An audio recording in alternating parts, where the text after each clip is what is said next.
Folks!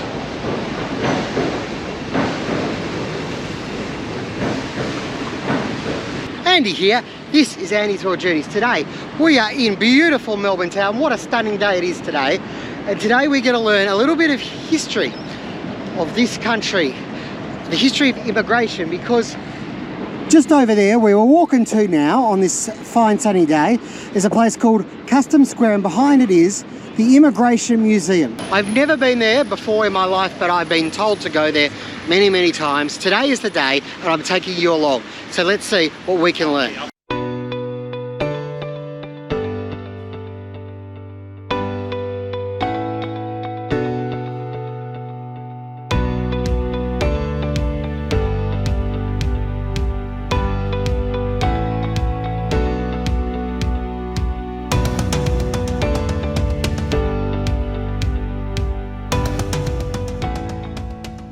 As we walk past the Sea Life Aquarium where you can see sea life. See. The seas are back. Well, this is Enterprise Park, and here is a railway viaduct as they're calling it, and as we get very close to this destination of ours today, isn't it beautiful? It's also graffiti-able, but it's really something special, I think, about this kind of historic viaduct, as they are calling it.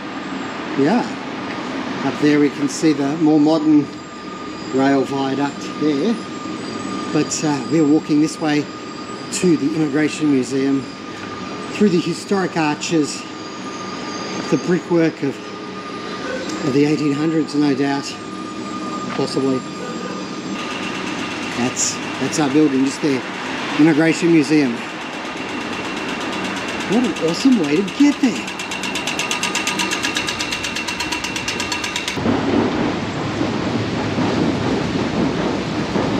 Folks, there it is behind me, the Immigration Museum here in Melbourne. It's in the old customs house. It dates back, I think, to the first half of the 1800s. And now it is a museum. It costs $15 for entry for an adult Australian, so about $10 US, and you can learn all about the history of immigration to Australia. I know I'm not a big museum person, and that hasn't changed, but hopefully this one is going to prove to be really interesting for me and for you. So let's go inside. Open 7 days a week, 10 till 5. Open daily. If nothing else, it's housed in a beautiful historic 1800s building with the original automatic doors. True story. Of course, the history of Australia dates back some 60,000 years of Indigenous presence on the lands, but we are mostly concentrating on immigration. Wow. As we head up these stairs. The tall ships, as they call them, came to Australia in 1788. Captain Cook from England. European colonisation began as they set up Botany Bay, Sydney-ish area for convicts. Melbourne, on the other hand, was a free settlement dating back to about 1835. People coming from Van Diemen's Land, now known as Tasmania, to Melbourne to start their lives as free people. But the history of immigration continues to the day, with people coming from all around the world. Melbourne especially is one of the world's most multicultural cities. I don't know if there's a country in the world that you can't find someone from that country living in Melbourne.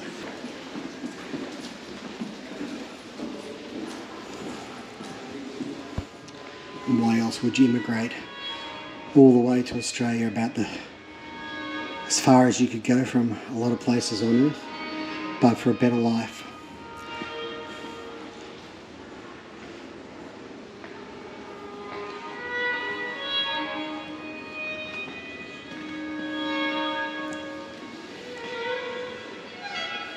Many people disappear in Chile, and we lost the right to freedom.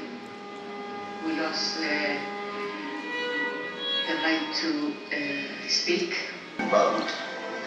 This here is a video. It's talking about different conflicts that people have fled. They've come to Australia. Australia has taken people over the years. World events have resulted in significant waves of migration, drawing many people to Australia from more than 200 years.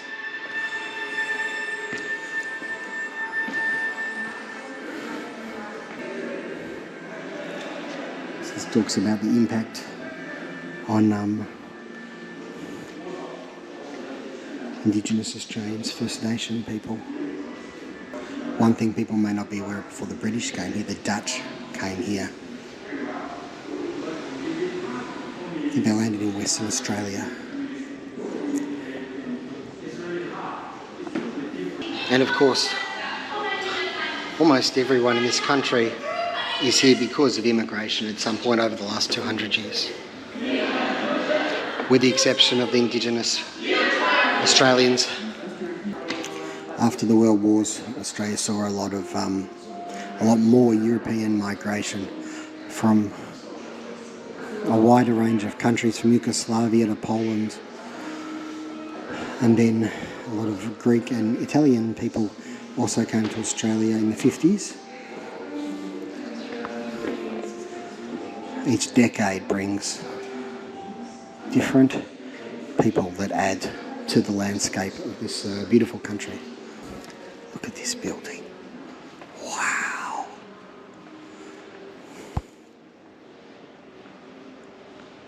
As I walk through this empty space, this country built on immigration here in Australia, and there's a lot of debates all around the world. Immigration is about as hot a topic as there is out there right now. It's hard immigrating to another country. I think we all forget that. I lived in Japan for 2 years. It's not easy. So if you ask me, I would say all the pluses and minuses, immigration is definitely a positive thing. This museum's really highlighting the stories of the people that came over here, having to adapt to Australian life, a different culture, a different climate. An incredible challenge.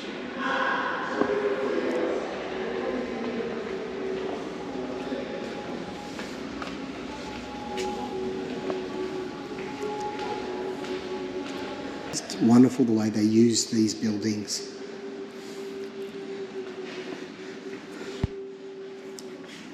Okay, a bit of history of immigration here. Immigration policies. From 1840 to 1900, that's when all people ceased being sent here as convicts, and we changed to an influx of free settlers. This perhaps is the most shameful period of all. 1901 to 1945, White Australia policy didn't just affect immigration, it also affected Indigenous Australians. It takes till 1973 before Australia is not basing or not preferencing people from Europe. And we still live with the shame of some pretty appalling asylum seeker policies as well, unfortunately. So I think we're mostly seeing this period here really from 1843 to 1945. Most people that come to Australia come from the UK or Ireland, but I also know that a lot of people came from China, a lot of people even from Afghanistan at times. They brought camels because a lot of Australia, of course, is desert, and they brought camels over so that the people could cross the desert to explore. So there was actually quite a bit of immigration from Afghanistan as well.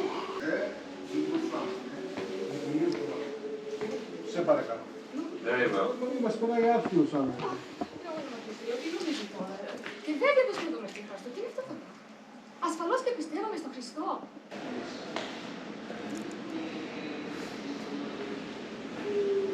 This is the community gallery.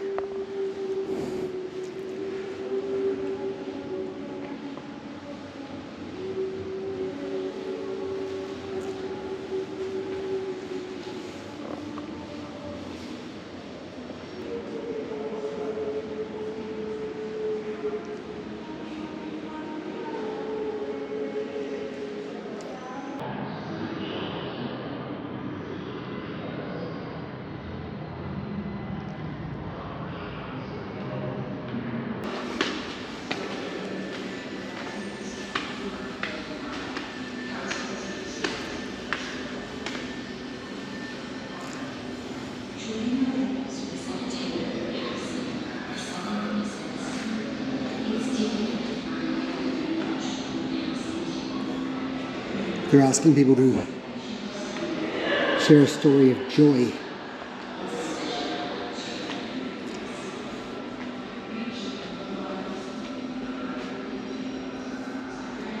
And these are all full of them.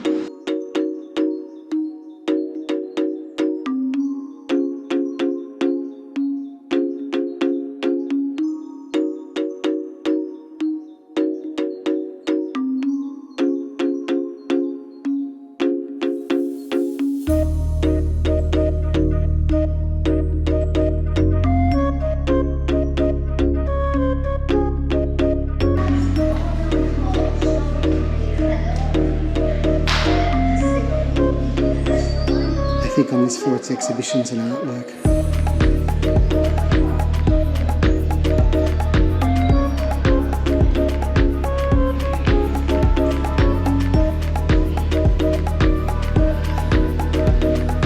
How cool is this?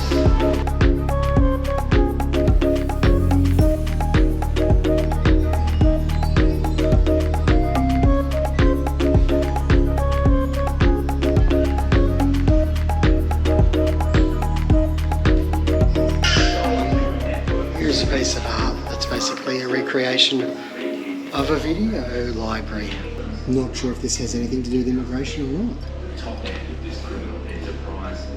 But those were the days.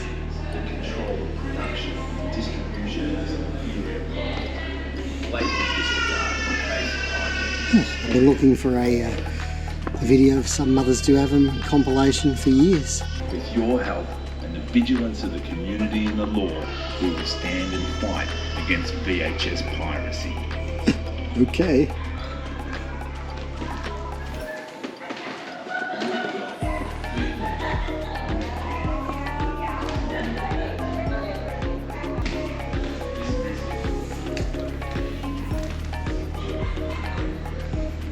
Now, if someone can explain why there's a giant bunny here, that'd be great.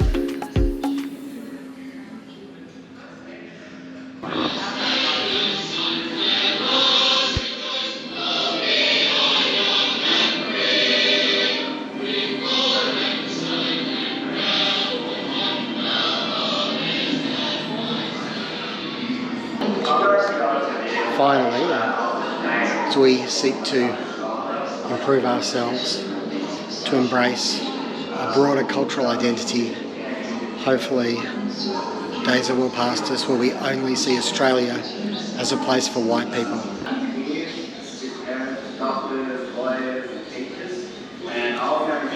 Not something to be proud of. My football team, one thing I'm proud of with them is they really do their best to embrace diversity and all the different cultures of the western suburbs. Folks, a museum devoted to immigration. I think it's a great idea. It's a great mixture of art, culture, and enough is included to make you question who you are and how you interact with all the people who live in Australia, who call Australia home, no matter what their origins are, because go back 250 years and almost none of our origins are from this land unless we're Indigenous. I think it's a really rewarding place to visit, especially if you're Australian actually, and I thoroughly recommend coming and having a look. There's a lot of heart here, a lot of care. It's in a beautiful building, right smack bang in the centre of Melbourne. I don't know that you could ask for more. Thank you so much for joining me today. Take care wherever you are in the world. I'll see you on the next one. May the journey never end.